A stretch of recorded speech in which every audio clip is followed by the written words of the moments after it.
Donostiko eguna niretzako bizipuza da. Goiz-goizetik hasi eta laitasunez eta pozez egun oso ospatzea. Hitzetan ezin da esan. Bihotza. Bihotza eta niretzako da urteko eguna. Bueno, sentimendu bat. Da, jendeak ez du ulertzen, baina guretzat oso garrantzitsua da. Niretzako da egun bat oso berezia. Para los donostiarras, el día de San Sebastián significa sentimiento. Festa eta pizka bat historia da. Emozionatu egiten naiz Donostiako eguna pentsatzerakoan. Txiki-txikitatik bizitzen duzun sentimentu bat da. Para mí el día de San Sebastián es un día muy especial y único porque no se celebra en otros sitios. Para mí San Sebastián es un día muy especial porque bueno, lo espero, todos los años lo espero, con muchas ganas. Me reúno con todos mis compañeros que llevamos un año sin vernos, con mi familia, viene mi hermana de Madrid y el mejor día del año sin duda, muy especial. Es un día en el que te juntas con mucha gente que solamente ves ese día del año.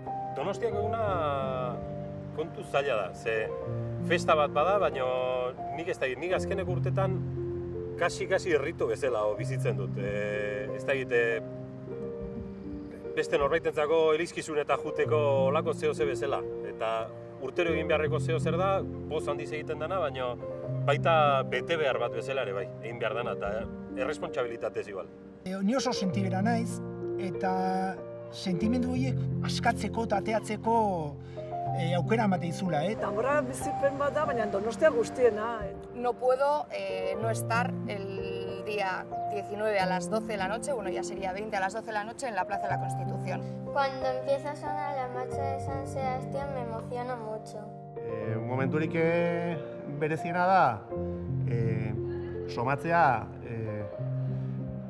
besteen alaitasuna eta zureak bat egiten dutela. Osea, da benetako alaitasun konpartitua, da benetako festa bat.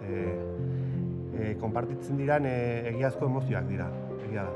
Gustatzen zaidan gehiena egun horretan da, jendeak ikustea nola jotzen den eta guztiak batera zerbait berezia egitea. Momentu bereziena niretzako da lagunekin argazkiak ateratzea jantzita eta hori. Pues me gusta ver cómo la gente toca y me gusta tocar a mí. Desde que tengo 6 años salgo en la tamborrada. 7 urte nekanetik eta tamborra jotzen ospatzen dut. Lehenengo urtetatik karrozan eta gero jakun naiz zaldian banderaekin. Gu txikiak fundamentu gehiago daukagu handiak baino eta hobeto jotzen dugu. Ateratzen naizenean urtero medaila bat ematen digute.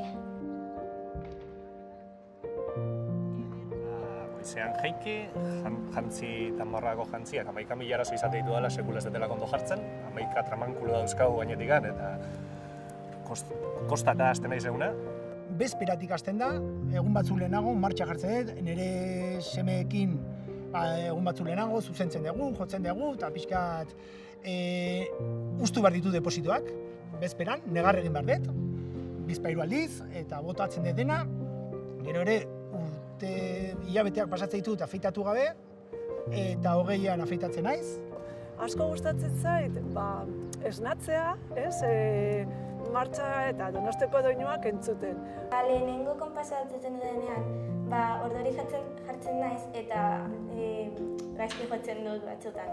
La gente mayor se vuelve un poco loca y porque lo disfrutan mucho y urduri jartzen naiz Donostiako egunean nire lagunek bezala eta lehenengo minututan pixkat gaizki jotzen dugu, baina gero ja harrapatzen diogu. Oso fuertes jotzen dudanez, makillak puskatzen ditut. Nik Donostiako egunan pixkat urduri jartzen naiz. Nire lehenengo oroitzapena beti aur txikien danborra da, aitona, amona, ama, aitarekin ikusta izan da. Beti atera nahi izan dut, oroitzapena hori da, ikusi eta parte hartu nahi izan hori.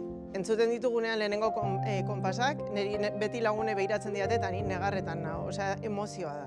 Alderdi ederren ipintzen zeanian, konpartsa guztiak ikastola osoak esatezu, wow, zenbagea, hau ez da 10 pertsonen arteko gauza da, donostiar guztien jaia, adin guztiko pertsonen jaia, eta sentimendua partekatzen dugu donostiar guztiek. Y cuando yo era niña las chicas no salían y siempre he tenido la espinita de, ¿por qué no podía salir en una tamborrada? Pero además quería salir en una tamborrada de mi barrio, que es la parte vieja, Aldezarra.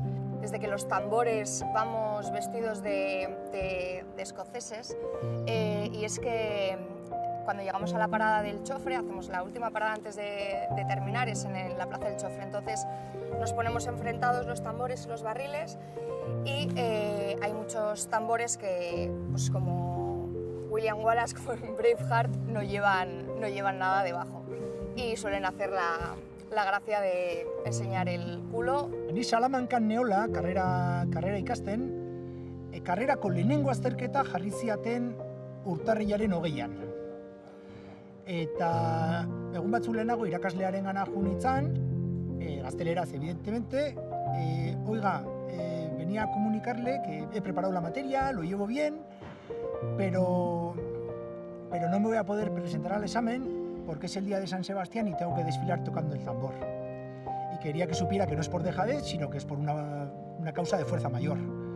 Eta irakaslea enroiatu zen, eta jarri zian azterketa 18an. Behin, danborrada egunean Alemanian nengoela Erasmusa egiten. Eta, bueno, pixkat triste nengoen, zeren egun hori asko gustatzen zait, eta asko gustatzen zait Donostian pasatzea.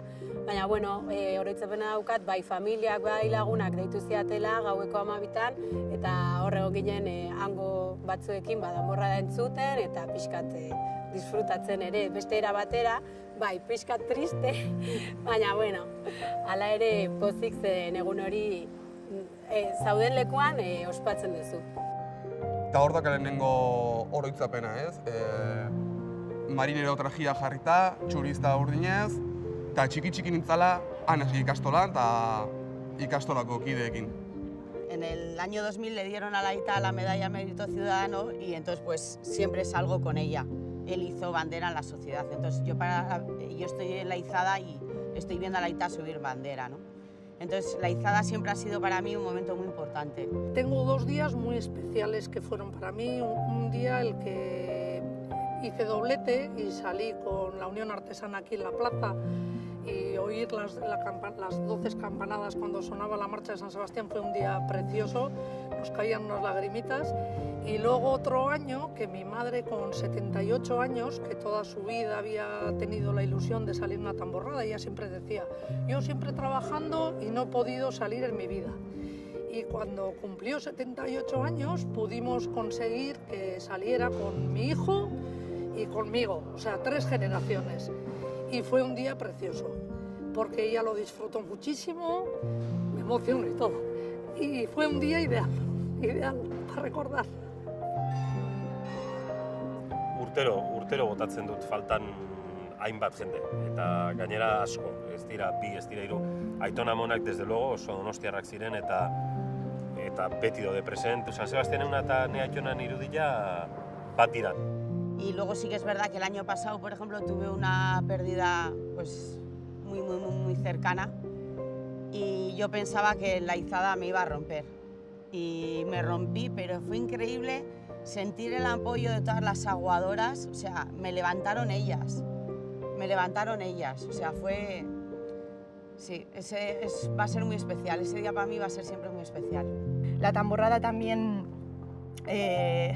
es para todas aquellas personas que no pueden vivirla como nosotros y tenemos la suerte que todos los años, me emociono mucho porque es muy bonito y siempre que lo hacemos se me caen las lágrimas, solemos ir a la residencia Matía a tocar la tamborrada a los aitonas y amonas que están allí y es increíblemente bonito ver cuando entras y con el traje y todo y entras en la sala y les ves a todos en sus sillitas sentados con sus platitos, sus palillitos, sus pañuelitos, el gorro y te miran que ellos lo han vivido, ellos hace 40 años estaban en nuestro lugar y están allí con una sonrisa encima, o sacarles tú la sonrisa, el que bailen contigo, el que aplaudan, el que canten y cómo te miran, es una auténtica pasada. Para mí es sin duda lo más bonito de la tamborrada, el poder transmitir y llegar a esas personas que no pueden estar, bueno, en la calle disfrutándolo con los demás.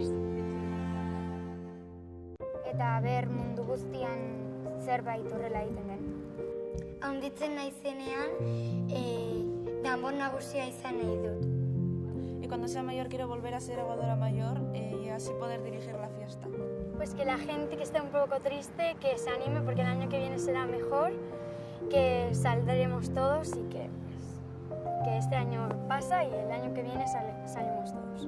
Denak balkoilara ateratzea eta oso fuerte jo. Nere gomendia da balkoiera jendea ateratzea edo telebistan ikustea edo jotzea etxean. Nik uste dut atera egin behar gara da gure balkoira, ditugun danbor edo daukagun horrekin, San Sebastian martxa jo behar dugu, eta beste guztiak ere. Noski baina nik animatu egingo ditut donostiarrak, egun horretan balkoira atera dituzen.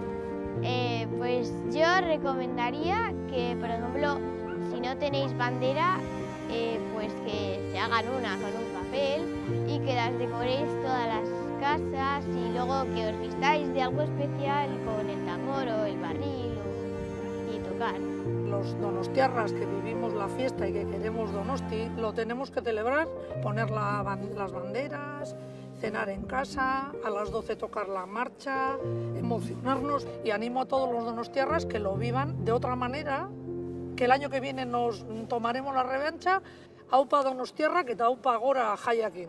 Bueno, Donostiako kantak esaten duena, ez? Gu beti pozez eta beti alai. Bagera